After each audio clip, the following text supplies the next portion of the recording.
wabarakatuh. Bertemu lagi dengan saya Abdul Fakih di podcast kita Bisa Bincang Santai. Teman-teman, untuk kali ini pembahasan kita disebut ringan tapi agak berat gitu, yaitu tentang radikalisme agama.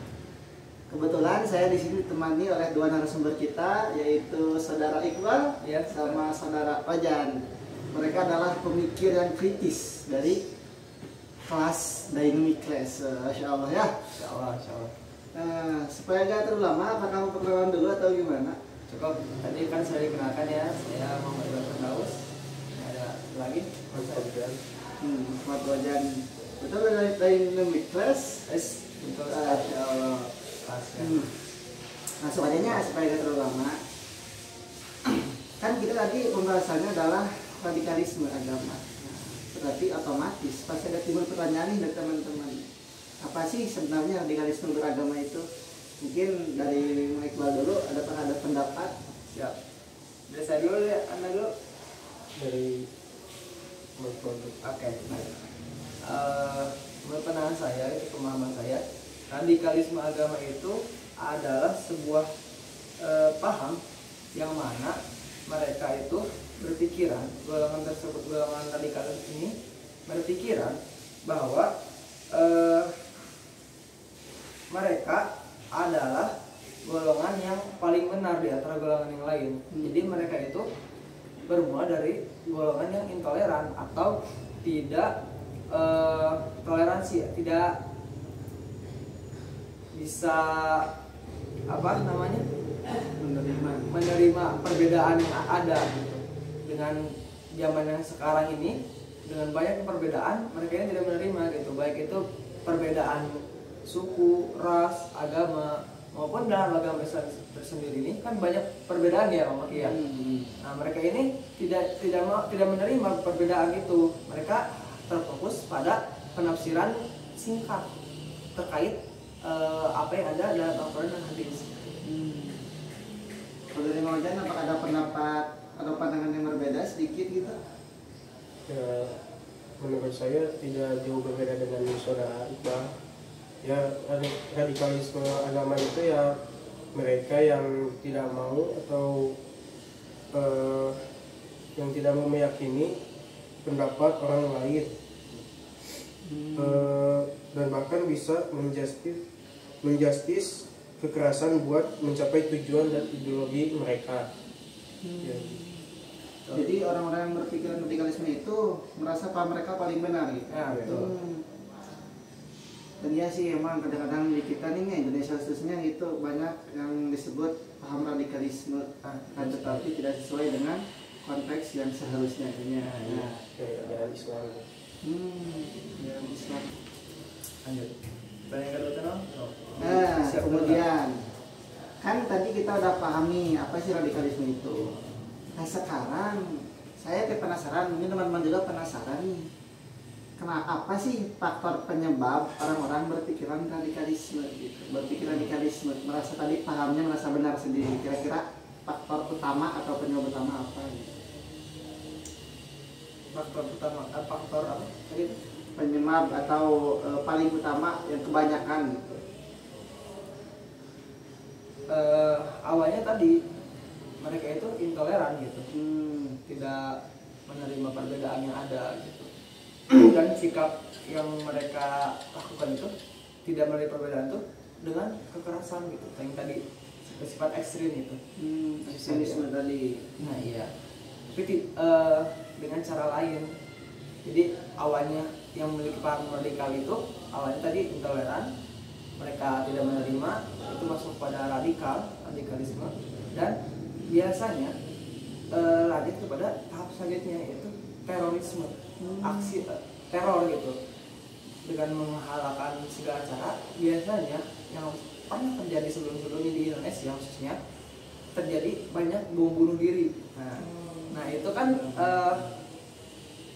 hasil dari paham radikalisme itu atau perbuatan yang dilakukan oleh orang yang menganut radikalisme tersebut. Mereka tidak menerima perbedaan, mereka mengincar sekelompok orang, mereka membawa bom dan meledakannya di tempat umum. Untuk apa tujuannya? Tujuannya untuk mencapai target tersebut tadi, untuk membunuh seorang. Itu bisa jadi tujuan agama, jadi mereka ingin mengadakan agama baru, maksudnya agama di Indonesia itu harus Islam gitu semuanya. Atau tujuan politik, mereka ingin mengadakan agama Islam sepenuhnya di Indonesia, padahal tidak bisa agama Islam diterapkan seutuhnya gitu di Indonesia, karena Indonesia itu kan tadi beragam, banyak ras lain, suku lain, dan agama-agama lain yang ada di Indonesia gitu. Mereka itu bunuh diri dengan membawa bom biasanya. Ya kalau berhasil mungkin sasarannya itu meninggal, kalau tidak si orang tersebut yang melakukan bom bunuh diri, mereka menganggap bahwa dirinya itu telah berjuang untuk agama.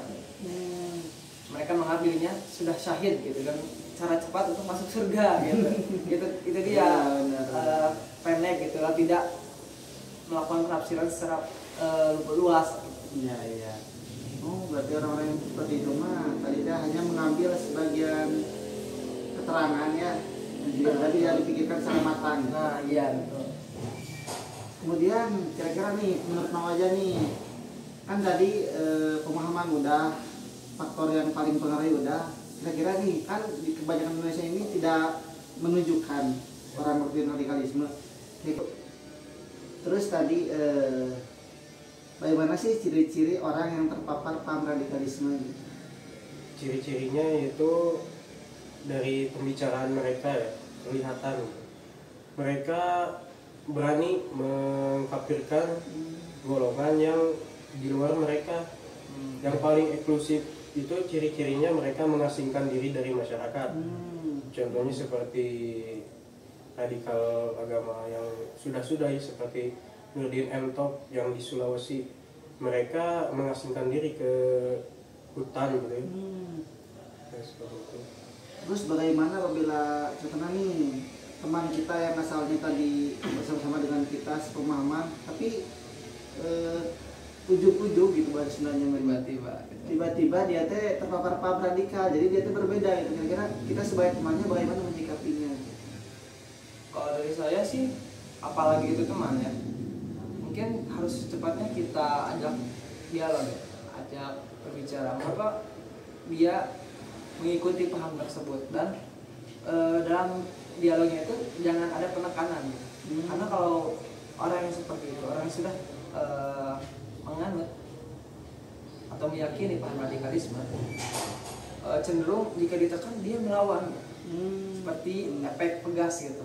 Tahu peran? Ya, semakin ya, ditekan benar. dia melawan gitu. Benar. Jadi cara yang dilakukan itu dengan dialog santai seperti sekarang, bincang santai gitu. Ya. Nah, gitu teman-teman. Jadi kalau ada teman kita yang terpapar radikalisme, kita tuh memberi pemahaman sedikit demi sedikit bahwa paham radikalisme itu tidak baik atau salah gitu, tidak sesuai dengan ajaran Islam, meskipun mereka melabel atau menamakan golongan mereka itu sebagai golongan Islam yang utuhnya, tapi radikalisme itu salah gitu, tidak sesuai dengan ajaran Islam, seperti itu. Oh, mungkin tadi kan salah satu cara kita menyikapi gitu dengan cara diajak ngobrol, berdialog, perihal ya pemahaman yang lebih benar gitu kan. Iya. Nah, kira-kira apa sih cara kita untuk melawan tadi orang-orang radikalisme tapi dengan cara yang damai gitu, supaya tidak terjadi kerusuhan yang sudah terjadi tadi sebelumnya gitu. Kira-kira gimana nih menurut pandangan kalian?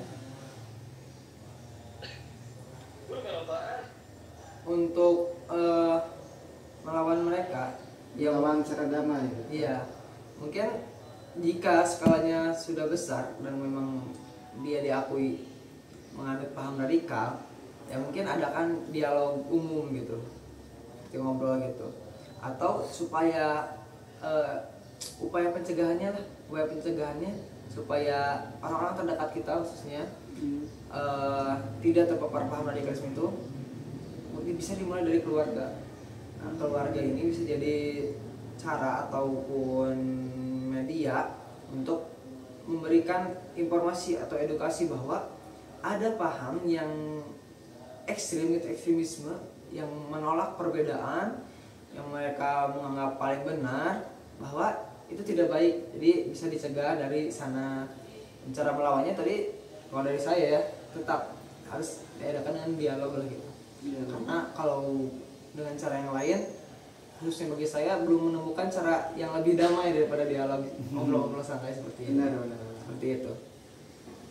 Terus kira-kira apa sih kira-kira dampak tadi kan cara perlawanan kita aksinya kecil tapi berdampak besar terhadap tadi penangkalan atau penolakan terhadap paham radikal.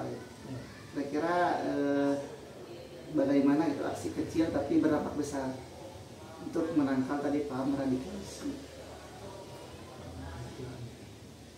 Mengadakan kajian gitu. Seperti radikal itu berbahaya. Betul, bisa. Ada hal lain selain kajian atau gimana gitu? Bisa kalau ingin lebih santai gitu, lebih kepada obrolan-obrolan santai anak muda. Bisa diskusi di kafe Sambil ngopi gitu kan. Ya. Kan misalnya malam minggu itu biasanya live musik. Nah, ini diadakannya diskusi tentang paham radikalisme, bahwa radikalisme itu berbahaya. Seperti itu sih mungkin. Oke deh, mungkin orang itu udah terlalu panjang ya. Ya. Aneh simpulkan dikit. Biasanya paham radikalisme itu adalah pemahaman seseorang yang merasa pemahamannya itu benar sendiri dan dia menghilangkan bahasa toleransi atau biasa disebut intoleran itu kan ya. Ciri-cirinya seperti tadi, dia mulai mengasingkan diri dari masyarakat, mudah mengkafirkan seseorang yang tidak pemahaman dengannya gitu. Mungkin kita poin besarnya pemahaman radikalisme itu bisa dicegah asalkan kita peduli dan peka, betul? Dengan cara tadi meng-share konten yang positif, seperti contoh mengadakan dialog gitu. Sebagai bagian dari kepedulian kita Ya, untuk menangkal gerakan pemahaman radikalisme. jangan apatis atau acuh gitu. Acuh karena salah satu ciri kita tidak peduli adalah diam ketika kita tahu gitu kan. Nah, betul. Jadi itu termasuk dosa ya. termasuk. Kemudian intinya beribadah itu bukan hanya tentang sholat doang, tapi juga akhlak salah satunya tadi menangkal pemahaman radikalisme yang tidak sesuai dengan syariat Islam. Betul sekali. Mungkin terima kasih khususnya kepada saudara Iqbal sama Mang Ojan telah bersama kita dalam membincangkan tadi ngobrol santai ininya. Makasih juga telah berkesempatan join bisa ini ya. Aman, terima kasih juga ini ya. Mungkin teman-teman semoga kita bisa menjadi orang yang merubah atau menangkal paham radikalisme dilalui dengan hal yang kecil dulu gitu. Tapi berdampak besar. Terima kasih, selamat sore. Sampai jumpa di episode selanjutnya. Assalamualaikum warahmatullahi wabarakatuh.